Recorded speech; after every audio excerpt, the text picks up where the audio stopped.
Hello, welcome to All the Photos Today, and today we will be editing a concert photo, and the look we're going to be going for is a very contrasty black and white photo.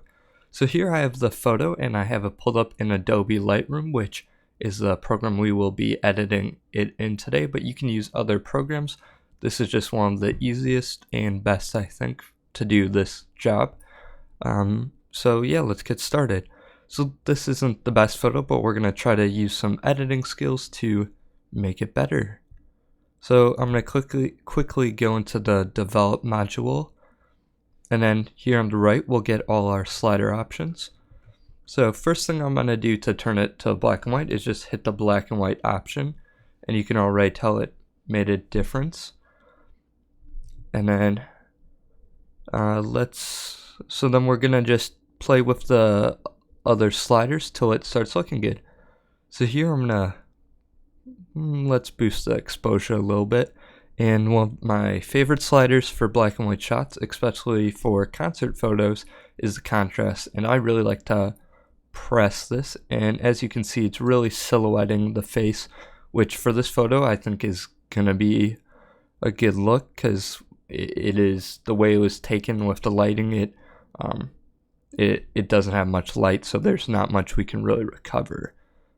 By the way, this is a RAW file, so we're going to be getting a lot of data in it, and I suggest that you shoot it RAW if you're going to be editing in Lightroom, because you can do a lot more with your files. So we're going to put it back here, and I can already see in the photo that the right half is very dark, so I'm going to quickly apply a gradient onto it. And what a gradient will do is that it will let us edit a certain section of the photo while the other section is not being edited. So that's a cool feature. So didn't really have to do much. So I'm going to boost the exposure, but I still want to be a little bit dark so that it looks like he is staring off into blackness like the crowd. So yeah. So just gonna play with this.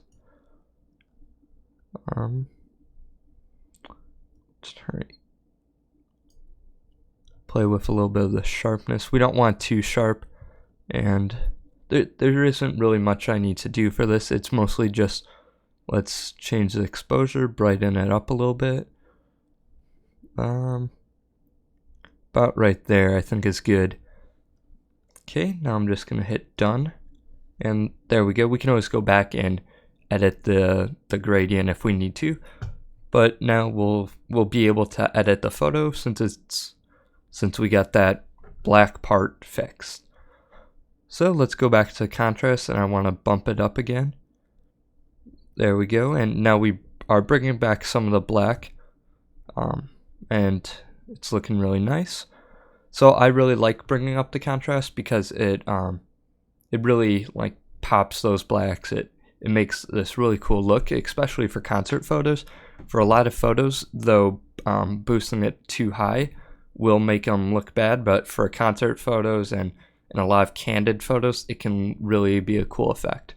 So now let's just play with the highlights. Let's bring it down a bit, and there, looks good. So the key for editing photos in Lightroom is just trying out different effects and seeing what you like. I really don't suggest using presets unless you create your own, or if you are going to use them, use them as a starting point, because they're pretty much just filters. Here you can like kind of see them over here to the left, but I mean it really isn't using Lightroom to its full capacity. So yeah, just try to edit yourself. Okay, so now we're going to go to the whites, and I'm going to hold down the Alt option key, and we are gonna just boost it until we see some white peeking through. Here, if I pull it all the way, you'll see a lot, but we just want a little bit of white that will help create a balanced photo. And see, there's our white sticking through, and same with the blacks. Since this is gonna have a little bit of a silhouette, I'm gonna boost the blacks a little bit more than normally you would. And also this photo is shot quite dark. The lighting in the venue was terrible. So then we'll boost the clarity a bit, not too much because we don't want all the grain showing, because this is shot on Nikon D7000 at ISO 3200, so not the best. Then here we have our tone curve, and you can play with all these. Get a lot of trial and error, and sometimes we can choose the contrast, so medium contrast, strong contrast. Yeah, I think the strong contrast is taking away too much detail, so put it back to the regular. I wasn't a fan of the medium either, so we'll do this all manually. See, it's a lot of just sliding back and forth and trying what you like, what you don't like. See, I want to tone down the lights, bring up the darks a bit. Just leave the shadows. Then here, if we have specific colors, we can choose those. It already auto did it for the photo to make it black and white, and I'm pretty happy. There really isn't anything I want to mess around with, so I'll just leave that. Okay, then here if we go to sharpening, I'm going to boost the sharpening because I like to have a little bit of sharpening in my photo. I feel the 24 that it adds isn't enough. I don't think 84 is a little bit, but around the 70s, 60s, 70s range is usually pretty good. And this is very noisy, so I am going to boost the luminance.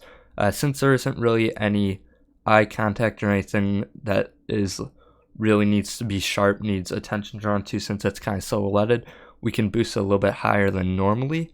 Otherwise, usually you don't want to boost this too high because it will make the photo look almost like a painting, very muddy, and you don't want that.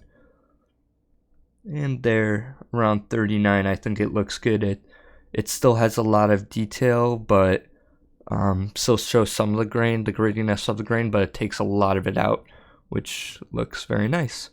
And I'm not going to do any lens corrections because I'm okay with how the 50mm shot, but if we wanted to, we could just go enable profile, and you can see it does all that, but I like the natural vignette it put in, and there really isn't too bad of distortion. So this is pretty much for Lightroom what I would do. You know what, we'll quickly do this. The whiteness of the shoulder is kind of bothering me, so I'm gonna add a brush. Nope, sorry, wrong tool. That's red eye correction. Here we'll add a new mask. Then we're just gonna add, here I'm gonna hit select to show it, and we can kind of see. I'm just doing this a little roughly. Usually I would bring out a graphics tablet, which is like one of those Wacom's and or bamboo tablets, and then you can get a lot more precise with it. Here we go, we got the most of the shoulder, and I'm just gonna bring the exposure down. Here, I'll take off that just a little bit because we want it to still fit in. There we go. See, if I just for sake of tutorial I won't, but here I'll quickly do it. Otherwise, you really want to, when you're putting on mask, I usually like to go in Photoshop and do stuff like this, but you can do it in Lightroom. Otherwise, you really want to take your time. You don't want to rush this like I am doing now. This is bad. Yeah, but I recommend if you have Photoshop CC to definitely take your photo into Photoshop and do it that way. But for small things, you can easily just do them in Lightroom and save some time. Okay, so that looks about good. It took away the harshness quite a bit. Here we can, yeah, that looks good. Okay, just hit done. And we're just going to hit a before and after. As you can see, we definitely got that rock and roll vibe. The gradient definitely took a lot. Putting this photo in black and white, the high contrast, definitely makes this a cool photo. Okay, so that will be it for this tutorial. We'll actually be doing kind of like a part 2 on around doing the same effect, but for this photo, which is different, and we'll learn some other techniques. If you're new to Lightroom, I definitely suggest checking it out. Otherwise, hopefully you enjoyed this tutorial. Continue to watch all the photos today, and if you have any questions, please put them in the comments.